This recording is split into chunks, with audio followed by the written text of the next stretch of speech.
नमस्कार। HCL news में आपका स्वागत है और मैं हूं जर्नलिस्ट डॉक्टर हरीश चंद्र लखेड़। किसान आंदोलन चर्चा में है और आप भी देख रहे हैं कि किस तरीके से पंजाब के किसान दिल्ली में आने के लिए आतुर है। आंदोलन करना हमें संविधान इसका हक देता है। संविधान में आप सबको है अपनी बात कहने का अधिकार, लेकिन अधिकार यहाँ तक ही नहीं है कि आप दूसरे के अधिकारों में दखल दें। अधिकार आपके वहीं तक सीमित होते हैं जब आप दूसरे के अधिकारों में दखल न दें। और पिछली बार का जो आंदोलन हुआ था उसमें दिल्ली वासियों को, और उस दिल्ली नहीं उसकी दूसरी तरफ यदि हम कहें हरियाणा हो या उत्तर प्रदेश हो या जो भी हरियाणा ये सब मिलते हैं, वहाँ के लोगों का भी जनजीवन किस तरीके से कष्टप्रद हो गया था। 13 महीने तक आंदोलन हुआ, ठीक है, लेकिन इसमें जो खालिस्तान की बातें आई वो दुख देने वाली थी। और इसके अलावा 26 जनवरी के दिन जो कुछ उन्होंने तांडव मचाया वो और भी दुखद था। और क्या इन चीज़ों को भूल जाना चाहिए? और क्या गारंटी है कि ये किसान जो आ रहे हैं क्या दोबारा ऐसा नहीं करेंगे? और क्या ये किसान है वास्तव में? किसान तो अब इतना समृद्ध हो गया है कि वो खेती कहाँ करता है? खेती तो उसमें यूपी, बिहार, झारखंड, छत्तीसगढ़, उड़ीसा के मजदूर करते हैं। और क्या किसान वास्तव में अन्नदाता है? अन्नदाता तो ईश्वर होता है। ये तो एक फसल अन्न उत्पादक है।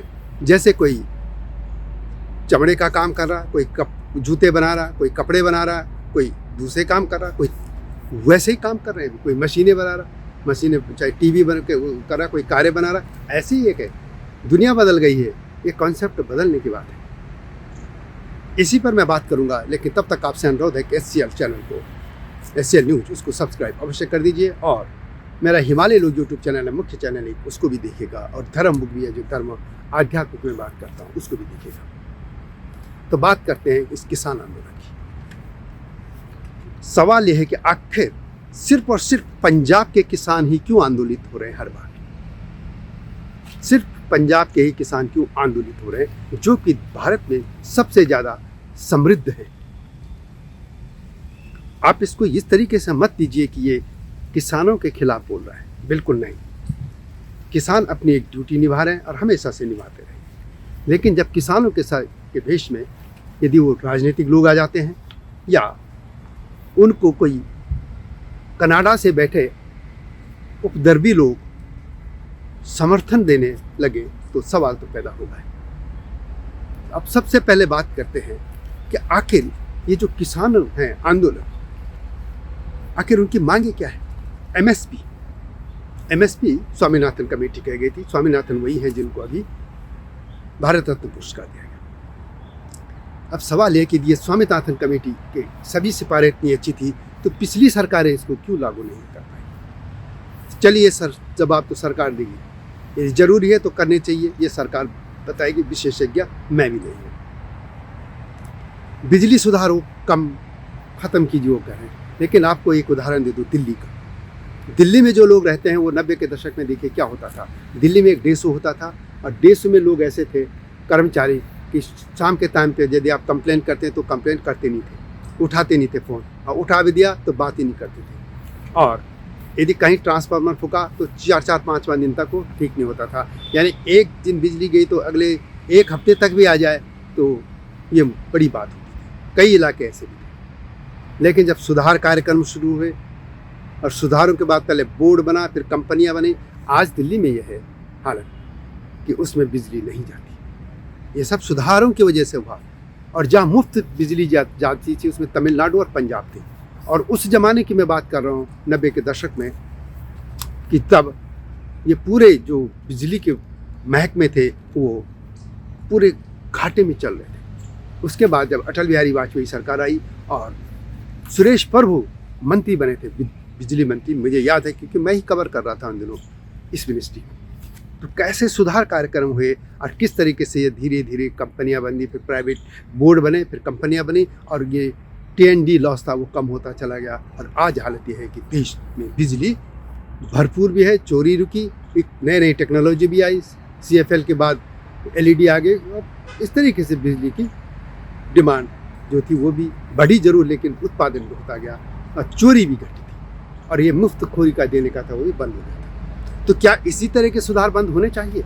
फिर क्या उसी कालखंड में किसान भेज देना चाहते हैं? ये सोचना होगा लोगों को भी, किसानों को। फिर वो कहते हैं कर्ज माफ़ी। क्यों कर्ज माफ़ी होनी चाहिए भाई? आप ही की कर्ज माफ़ी पर दूसरे उद्योग वालों को क्यों नहीं करनी चाहिए? ये धंधा है।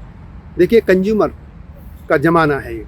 आप अच्छा देंगे, अच्छा खिलाएंगे तो अच्छा आपको आपके पास आएंगे। सीधी सी बात है, जब आप गेहूँ या धान जो भी उगाते हैं, क्या मुफ्त में देते हैं? आप भी जाते हैं, कितने में दोगे? मंडी में जाके आप भी मोल भाव करते हैं, यानी आप बेचते हैं चीज़ों को। तो आप अन्न उत्पादक हैं, दाता नहीं। जो भी इस चीज़ को कह रहा है कि अन्न दाता है, ये गलत है। अन्नदाता सिर्फ भगवान भगवान भगवान होता है। और ये अब देखा जाए, जब से एक और बात, मैंने वैसे अभी एक लाइव में कहा था अपने हिमालय लोग यूट्यूब चैनल में, कि बांध बने, भाखड़ा बांध हो, चाहे टेहरी बांध हो, या और भी छोटे बने, नॉर्थ ईस्ट तक बांध बने, उसका फ़ायदा मिला।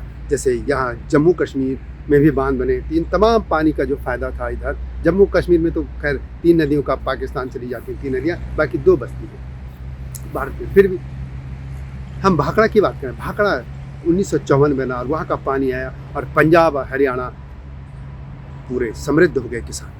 आज वो मर्सिडीज में चलते हैं और खुद खेती नहीं करते। अधिकतर वो उड़ीसा, पंजाब हरियाणा के लोग उड़ीसा से, झारखंड से, बिहार से मजदूर बुलाते हैं। तो यानी आप सिर्फ और सिर्फ इस समय खेती के जो हैं आप मालिक हैं, आप उत्पादक हैं, ये भी कह सकते हैं। किसान नहीं, किसान तो असली वो है जो खेती में काम कर रहा है। जो लेबर है उनको क्या मिल रहा है? उनको मजदूरी मिलती हो न मिलती हो तो स्टेट गवर्नमेंट जाने। लेकिन अभी मैं बात कर रहा हूँ कि सवाल ये है कि आप लोग अन्नदाता नहीं है। आप एक प्रोडक्ट कर रहे हैं, आप प्रोडक्ट दूसरे को दे रहे हैं। और एक और पंजाब हरियाणा के लोग ही बताते हैं। और मैंने एक सवाल प्रेस कलम एक इनके मेरे यूट्यूब चैनल में आप देख सकते हैं, इसी चैनल में, कि मैंने सवाल पूछा था किसानों को कि जो आप उगाते हैं क्या वही खाते भी हैं? ये बातें आती हैं कि उस जो बेचा जाता है उसमें बहुत ज़्यादा पेस्टिसाइड यानी कीटनाशक डाला जाता है और उसे जहरीला हो जा रहा है। इन तथ्यों को सरकारों की जो जांच करनी चाहिए कि जो हम खाते हैं आम आदमी, आखिर वो सही खा रहा है उसकी, क्योंकि भारत में तो है ही नहीं ऐसे। ड्रॉपसी हुई थी, उसको किसी को अब तक सज़ा मिली कि नहीं मिली ये भी मालूम नहीं। ड्रॉपसी में भी जो सरसों के उसमें बीज में दूसरा मिला दिया गया था, उससे हुई थी। तो अब सवाल ये है कि ये जो उगा रहे हैं, आखिर दिल्ली के लोग एमपी का गेहूँ क्यों खरीदते हैं, पंजाब हरियाणा का क्यों नहीं खरीदते? और ये सारा का सारा सामान जो है गरीब इलाकों में चले जाता है, झारखंड, या जो ये कह सकते हैं कि जो बीपीएल फैमिली को जाता है। और सवाल यह है कि एक सवाल इसकी जांच होनी चाहिए कि आखिर दूर दराज के जो इलाके हैं, ग्रामीण इलाके, चाहे आदिवासी इलाकों तक में या पहाड़ों के इलाकों में जहाँ तो शुद्ध हवा है, वहाँ कैंसर क्यों हो रहा है? इसकी भी जांच करनी चाहिए सरकार को कि जो बातें उठती हैं कि कहीं यही तो नहीं है। अच्छा, उसके बाद हम बात करते हैं कि पिछली बार जो हुआ था 26 जनवरी को आपने क्या किया था? इन लोगों ने लाल किले में पहुंच के आप धार्मिक झंडा फहरा दोगे, खालिस्तान के नारे लगाओगे, और एक कनाडा में बैठा एक जाहिल वहाँ से बातें करता है, पुन्नू को पता नहीं क्या है उसका नाम। ऐसे जाहिल जब इस आंदोलन में कूद जाएंगे तो शक की उंगलियां तो उठेंगी। और खुद इसी में बहुत वीडियो आ रहे हैं जिसमें ये एक किसान, मैं खुद देख रहा था वीडियो, कि खालिस्तान की बात कर रहा है। और सोशल मीडिया में भी लिखा जा रहा है कि खालिस्तान बनाओ, पाकिस्तान में बनाओ। आखिर ये नारे इस आंदोलन के खिलाफ जाते हैं। और दूसरा अब आंदोलन जिसे मैंने कहा कि संविधान हमको गारंटी देता है, लेकिन संविधान ये नहीं कहता कि आप ट्रैक्टरों में चल के आओ, आप बुलडोजर लेके आओ, आप ध्वंस की बात करके आओ। तो ये संविधान के तो तहत नहीं होगा। इसे पुलिस यदि इन पर लाठी बल करे तो करना ही चाहिए। और इसके अलावा केंद्र सरकार ये बताए, मोदी सरकार, और मोदी में गृह मंत्री, मोदी सरकार में गृह मंत्री अमित शाह, कि पिछली बार जिन्होंने 26 जनवरी को जो हरकत की थी दिल्ली में और जो लाल किला गए, उनको क्या सजा दी गई? उनके मुकदमे वापस क्यों होने चाहिए? और ये एक और बात करते, कर्ज माफी क्यों होनी चाहिए? आप कर्ज लो और फिर माफ करो। कर्ज ये दूसरी इंडस्ट्री के वाले लेते हैं, उनको भी माफ कर देते हैं। यदि कार के लिए मैं कार खरीदूं तो क्या इसको भी तो माफ कर दो? ये बिल्कुल नहीं होना चाहिए, क्योंकि आप जो भी उत्पादन कर रहे हैं उसका आप पैसा लेते हैं। अब इसके बाद ये है कि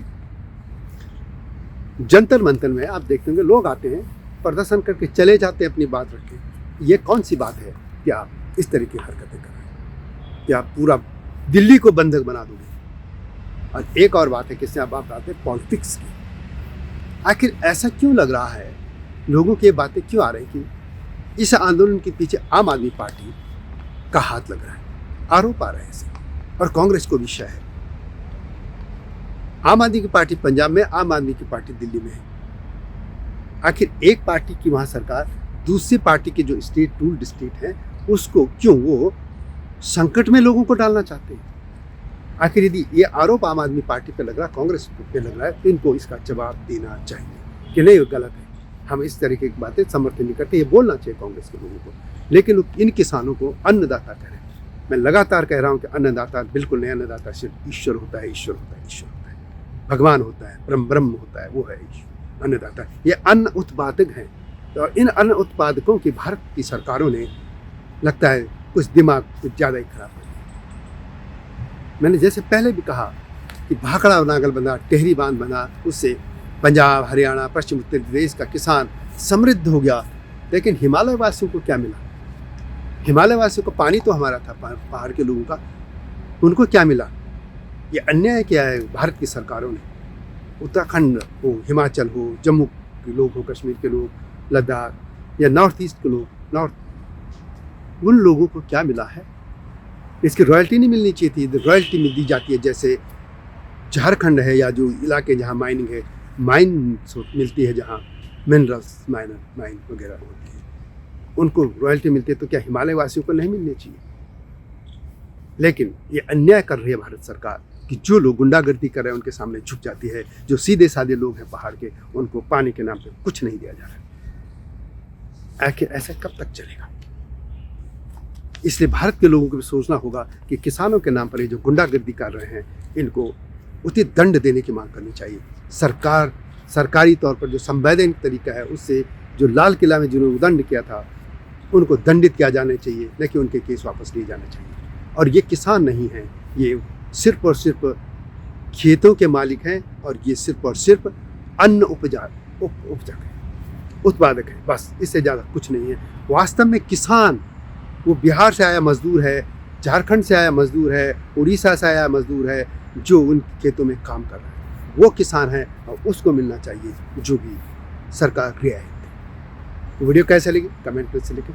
चैनल को सब्सक्राइब करना न भूलना, यानी SCL मीट यूट्यूब चैनल में, और हिमालय लोग मेरा मुख्य चैनल है हिमालय सभ्यता पर, और एक धर्म और आध्यात्म देखिएगा जरूर। मिलता हूँ जल्दी, तब तक नमस्कार।